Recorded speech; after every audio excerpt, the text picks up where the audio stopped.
Bonjour à tous, je vais vous parler aujourd'hui de l'unité. Alors l'unité, on en parle énormément. Les chrétiens doivent être unis les uns les autres. Il faut l'unité de l'Église. Oui, tout ça c'est bien, c'est très digne de louange. Effectivement, il faut que les chrétiens soient unis les uns aux autres et la Bible le répète. Et je vous ai sélectionné un certain nombre de versets à l'appui de cela, pour montrer qu'effectivement les chrétiens doivent être unis parce qu'ils forment le corps de Christ et le corps de Christ forme un seul bloc non divisible, non sectionnable. Mais il y a aussi un revers par rapport à ce concept de l'unité. On dit oui, il faut qu'il y ait l'unité entre les catholiques, les protestants, les musulmans, les juifs. Là, il s'agit d'un autre type d'unité dont je vais vous parler également, mais ce n'est pas du tout cette unité dont parle la parole de Dieu. Déjà, prenons quelques versets par rapport à l'unité qui doit régner donc entre les frères et les sœurs chrétiens. On a le livre de Malachie, chapitre 2, verset 10. Alors Malachie, c'est l'Ancien Testament, bien sûr, mais qui parle déjà de l'unité. N'avons-nous pas tous un seul Père? N'est-ce pas un seul Dieu qui nous a créés? Voilà, c'est déjà quelque chose d'important à retenir. Nous avons un seul Père, un seul Dieu, qui est le Père de tous. C'est lui qui nous a créés. Il nous a tous créés à son image et à sa ressemblance. Ensuite, le psaume 133, verset 1, nous dit ceci. « Voici, ô qu'il est agréable, qu'il est doux pour des frères de demeurer ensemble. » Nous avons également, cette fois-ci dans le Nouveau Testament, Romains 12, verset 5, qui nous dit « Nous qui sommes plusieurs, nous formons un seul corps en Christ, et nous sommes tous membres les uns des autres. » C'est très profond comme verset. Nous sommes plusieurs, effectivement, nous sommes plusieurs parce que nous sommes tous différents. Dieu nous a tous créés différemment. Nous avons tous des têtes différentes. Nous avons tous des sentiments différents. Nous avons des caractères différents. Et c'est exprès, puisque Dieu, s'il avait créé tout le monde de la même façon, je ne vois pas tellement l'intérêt. Il nous a tous créés différents, avec des particularités qui nous sont propres. Ça, c'est pour manifester sa puissance. Sa puissance créatrice se manifeste dans la diversité. Il n'y a qu'à regarder dans la nature. La nature est tellement, complexe et très diverse. Vu le nombre d'espèces de plantes qu'il y a sur la Terre, c'est invraisemblable. Il y a plusieurs dizaines de milliers de plantes différentes, tout comme il y a plusieurs centaines d'espèces animales différentes. Tout cela, c'est Dieu qui le fait pour manifester sa grandeur et sa puissance en même temps que sa souveraineté. Donc nous qui sommes plusieurs, nous sommes tous plusieurs, nous sommes différents, mais nous formons cependant un seul corps en Christ. Et là, il insiste sur le fait que nous formons un seul corps, mais avec diversité de membres. Et en même temps, nous sommes tous membres les uns des autres, c'est-à-dire que nous sommes tous solidaires, du moins nous devrions tous être solidaires les uns des autres. S'il y a un membre qui souffre, eh bien c'est tout le corps qui souffre. Nous avons ensuite le passage de 1 Corinthiens, 1 Corinthiens chapitre 1 donc, au verset 10, qui nous dit ceci. « Je vous exhorte, frères, par le nom de notre Seigneur Jésus-Christ, à tenir tous un même langage et à ne point avoir de division parmi vous, mais à être parfaitement unis dans un même esprit et dans un même sentiment. » Vous voyez, un même esprit.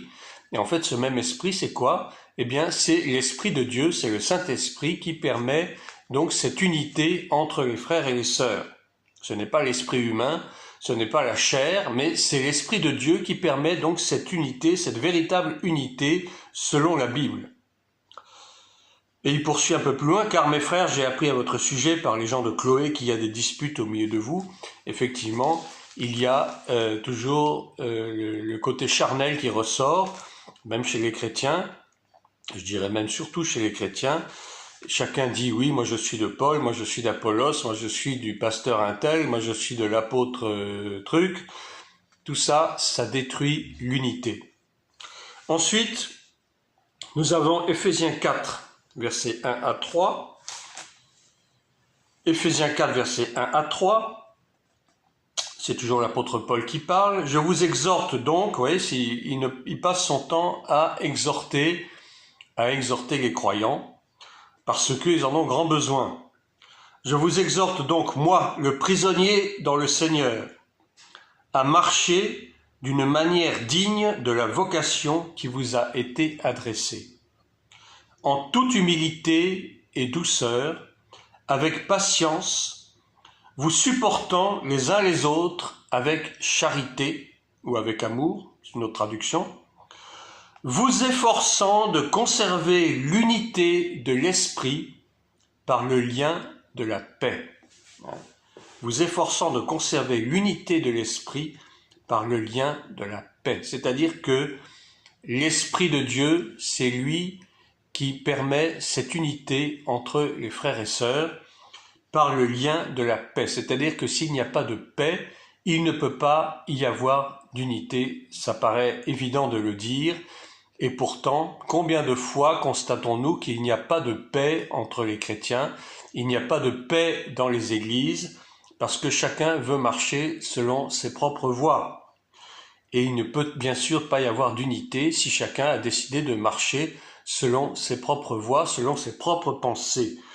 Donc vous efforçant de conserver l'unité, vous voyez, il demande de vous efforcer. Ça demande des efforts, ça demande des sacrifices personnels. Il faut apprendre à crucifier sa propre chair, il faut apprendre à crucifier ses propres sentiments, ses propres pensées, afin de pouvoir conserver donc cette unité par l'Esprit de Dieu.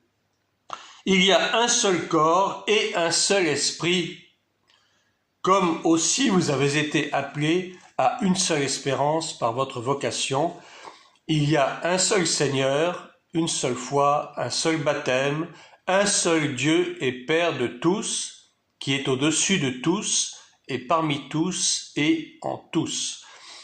Le un, c'est l'unité. Dieu est unique. Dieu est un. Par conséquent, si Dieu est un, eh bien nous aussi nous devrions être un, puisque nous avons été faits à l'image et à la ressemblance de notre Créateur, un seul Dieu, un seul Père de tous, un seul corps. Vous voyez cette unicité, cette prévalence de l'unicité qui fait que nous devrions toujours être un et penser un. Et non pas plusieurs, bien que nous soyons différents les uns des autres, je le répète, nous sommes tous différents, nous avons tous été créés différemment, mais nous devons, en Christ, nous devons être un et un seul, à l'image de notre Père. Jean 13, verset 34, c'est Jésus qui parle, qui nous dit « Je vous donne un commandement nouveau », vous voyez, c'est un commandement, donc c'est un ordre, « Aimez-vous les uns les autres, comme je vous ai aimé, vous aussi, aimez-vous les uns les autres. » Nous devons tout faire à l'image de Christ, qui est notre modèle unique. Christ nous a aimés jusqu'à mourir sur une croix comme un malfaiteur. Eh bien, à l'image de notre Maître, nous devons également nous aimer les uns les autres, c'est-à-dire que nous devons apprendre à souffrir les uns pour les autres, à intercéder les uns pour les autres, à ne pas vivre non seulement pour nous-mêmes, pour nos propres aspirations, mais nous devons apprendre à vivre pour les autres. Et c'est à cela que nous voyons que vraiment il y a de l'amour entre les frères et sœurs. L'amour, ne consiste pas en paroles, oui mon frère, oui ma sœur, je t'aime, je te fais des bisous, etc. Tout ça, c'est du vent. Ça n'a aucun sens. Le véritable amour, il ne se montre pas. Le véritable amour, il est dans les actes, il est dans les attitudes que nous avons les uns envers les autres. Ce n'est pas par la bouche que ça se manifeste, mais c'est par nos attitudes, par nos comportements, par nos façons d'être les uns envers les autres. 1 Corinthiens 12, 20 nous dit ceci: « Maintenant donc il y a plusieurs membres et un seul corps. » L'unité dans la diversité. Et ça, c'est le grand secret de Dieu qui a créé les choses d'une façon tellement incroyablement diverse. Vous regardez la nature, une fois de plus, vous voyez combien la nature est diverse. Mais il y a un seul corps.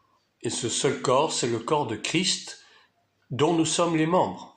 Et il faut à tout prix, nous efforçant, comme dit l'apôtre Paul, il faut nous efforcer à conserver cette unité par l'Esprit, par le Saint-Esprit, par le lien de la paix. Sans paix, il n'y a pas d'unité.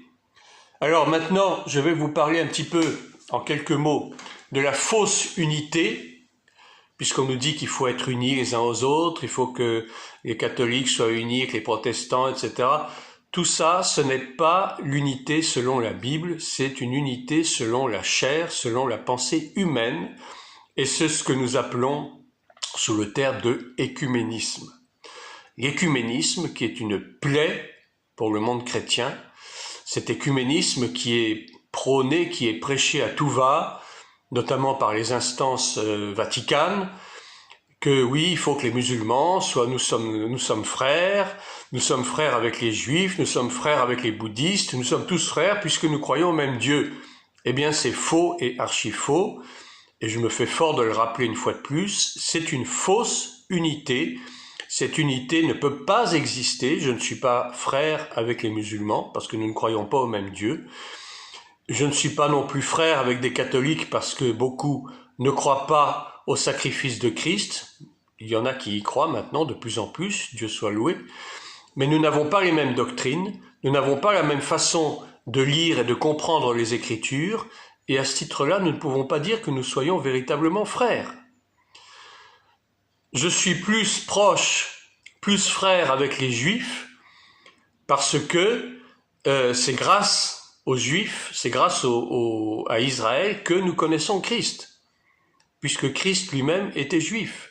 Les apôtres, les disciples étaient tous juifs.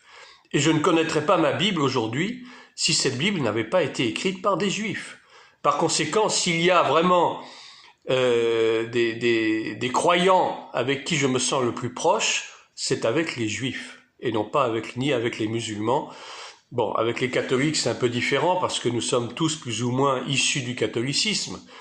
C'est là où nous avons fait nos premières armes, à notre corps défendant, mais nous avons appris la vérité, et la vérité ne tient pas à une religion, la vérité ne tient pas à une doctrine particulière, ni même à plusieurs. La vérité, elle se trouve en Christ et en Christ seul. Donc, pour conclure, je dirais simplement ceci. Oui, nous devons, à l'intérieur du corps de Christ, rester unis les uns aux autres, et cette unité ne peut se faire que par le lien de la paix, comme le dit très bien l'apôtre Paul. Et oui, nous devons rester unis les uns aux autres, maintenir cette unité dans l'Église qui est le corps de Christ, et une fois de plus, ce ne sont pas les bâtiments, les bâtiments n'ont rien à y voir, mais cette unité, nous devons la conserver, nous efforçant de la conserver par nos attitudes, par nos façons d'être les uns envers les autres, et surtout en manifestant cet amour que nous devons cultiver les uns envers les autres. Mais cette unité n'est pas celle que le monde réclame à corps et à cri. Cette unité-là, je n'en veux pas. De toute façon, elle est absolument irréalisable. De même que la paix dans le monde est parfaitement irréalisable parce qu'il s'agit d'une paix prônée par les hommes. C'est une paix charnelle qui ne peut jamais avoir lieu. La seule paix qui peut exister, c'est la paix de Dieu en nous, en chacun de nous, uniquement donnée par la puissance du Saint-Esprit. Voilà, j'espère avoir été un peu clair à travers ce petit message. Que Dieu vous bénisse et faisons tout pour conserver cette paix et cette unité entre frères.